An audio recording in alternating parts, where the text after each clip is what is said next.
believe that amongst the Republican models, the one that has just got 73 votes is clearly preferred. Now, when you bind those two together, it would be a travesty in common sense terms of Australian democracy for that proposition not to be put to the Australian people. This was the best republic that the best brains of the Republican movement could come up with, and it could only get 45% support, and that is a credit to the healthy scepticism of the Australian people when faced with change for change's sake and a dud model republic.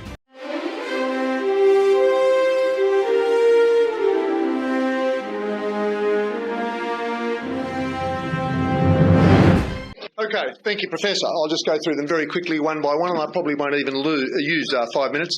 You mentioned your admiration for the Queen and the royal family. We join you in that admiration. We have no problems whatsoever with the Queen of England, and the royal family seem like rather nice people.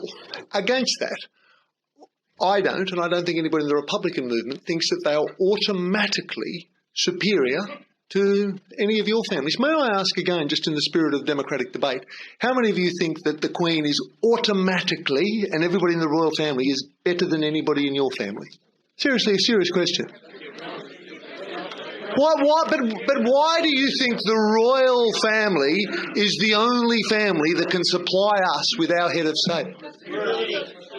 Stability. Okay, so we go with stability. Sorry? Go on. I'm hoping the man in front of you, Malcolm Kerr, is a stranger in the House. What's a nice man like you, Malcolm, doing here? I hope you're a visitor, are you? You're not a member. I'll keep going. You say stability. Okay. All of Professor Flint's remarks about the institutions and the value of the Westminster system, they would be relevant. They would be pertinent if Republicans wanted to call in Joe's bulldozers after the successful Republican referendum and wipe out all of our institutions, and we don't. And we don't. We value our institutions, and particularly in the model that I just gave you, nothing changes of substance in the sense of wiping anything out. It's simply we don't. Everything stays in my personal system, and I emphasise personal, that it's simply a snip. It's like a vasectomy. It's just a snip, or an umbilical cord is perhaps closer to the mark. Snip the umbilical cord so that we're our own people and grow on our own. You talk about absolutely no reason. When, for example, there are economic reasons, and for me that is not the primary reason, but again in the global village in which we live. In October last year, there was a Chinese trade delegation that visited Buckingham Palace to visit with the Queen. Now, as the economic people here will know, and I'm not particularly strong on economics myself, but it has been pointed out to me with some passion by people involved in Australian trade, that we are involved in a serious competitive struggle with the United Kingdom for trade with China, with trade with Asia.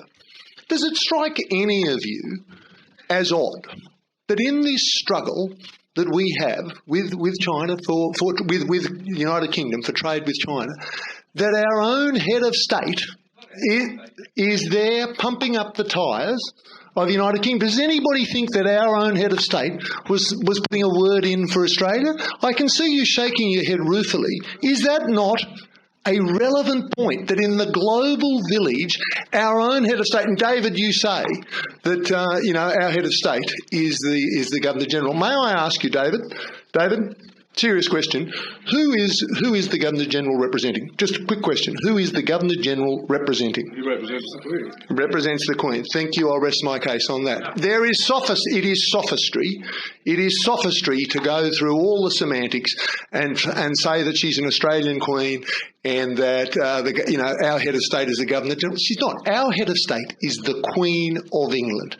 Let me see what else we've got. David, you seem to be using, if I'm not mistaken, you were using the dog whistle when you talked about Keating having changed the oath of allegiance, and if it wasn't for that, were you basically saying that if Islamic people wouldn't swear on the holy book, the Bible, and wouldn't swear allegiance to a woman? Okay, the Quran. Okay, again, in the Republic, we believe all Australians are inherently equal.